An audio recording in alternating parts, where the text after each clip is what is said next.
और ये खुशी अपनी रब की तरफ से ही आती है।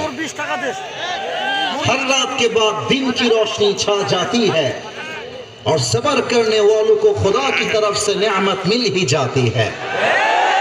जो दुख में भी अपनी रब को याद करता है मेरे दोस्त, रब उसका हाथ कभी नहीं छोड़ता। जो दुनिया से कुछ ना कहे बस अपनी अल्लाह से कहता है, उसकी दुआओं का जवाब हमेशा खामोशी में आता है। इसलिए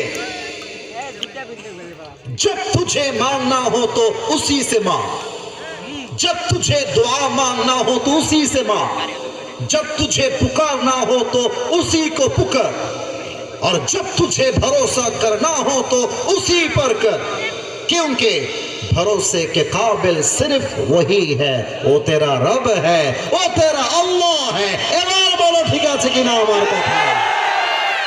আল্লামা ইকবাল বলে